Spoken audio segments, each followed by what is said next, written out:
Alex Eala gives a face to overseas Filipinos' battle against the odds. Alex's success and high profile gives Pinoys something to be happy and proud about amid their struggles in the workplace and homesickness. How people bask in the warm glow of her reflected glory. Since I last wrote about Alex Eala, how she charmed both fans and opponents alike at a Hong Kong tournament, her on-court hustle and two-fisted fight, contrasting with her sweet nature off the battlefield. So many things have happened in the young woman's life.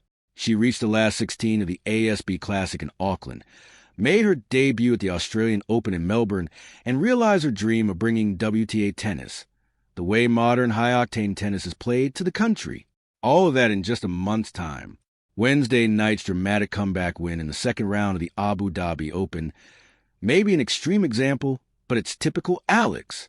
Always at her fighting best, going for her shots even when the chips are down, never stopping trying to figure out what could work when nothing seems to be going her way. From one set down and later, 0-4 down in the third set decider against the seemingly impenetrable Alexander Sasnovich, Alex drew on deep reserves perhaps even she never knew she had, to grind down her Belarusian opponent and prevail in a tiebreak 2-6, 6-4, 7-6 July 5th. Pusso? Check. Never say die? Check. Alex definitely is all that. At a time when the country is drowning in government scandals, not least a flood control project anomalies that expose the greed of many and the incompetence of others, Alex is probably the best thing that happened to the country, the hero we never knew we needed, a ray of light amid the darkness threatening to envelop us. And now as the world is starting to recognize Alex and her talent, so too is the tennis establishment getting to know a new and previously untapped army of Filipino fans worldwide, loud, passionate, expressive like none they have seen before. Where have they all come from? Where have they been all these years? They must now be asking. All it took was Alex to unlock such wave of emotions from her people. A fiesta-like atmosphere now characterizes her appearances in tournaments abroad.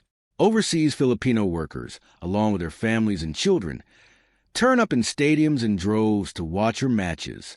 And for those who can't afford the price of ticket, they patiently wait outside the tennis complex long after the end of the match to greet their hero. Warrior Princess Alex is also Ambassador at-large Eala. Having lived nearly half my life away from the country, I can relate to the outpouring of support from Filipinos overseas, how Alex's success and high profile gives Pinoys something to be happy and proud about amid their struggles in the workplace and homesickness, how people bask in the warm glow of her reflected glory. This is not to say that Alex is a finished product, not by any means, and she herself is the first to admit that, and so she continues to work on her game to try to add to the tools at her disposal against the game's big hitters. How far that could take her remains to be seen. Things, mostly good, are happening to Alex at a rapid pace, but she knows the realities of a professional athlete's life. Slumps, injuries, the dips in the rankings, losses, all these are part of the life she has chosen to embrace without fear, without a moment's hesitation. The beauty of Alex Eala's story is not about the wins. It is about a young woman's journey and her dream, the ups and downs of a professional athlete's life, her struggles and sacrifices to reach her full potential against a world dominated by the Sabalenkas, Swiateks, Rybakinas, Goffs. And guess what? She has graciously let us, the whole country, join her for the ride of a lifetime.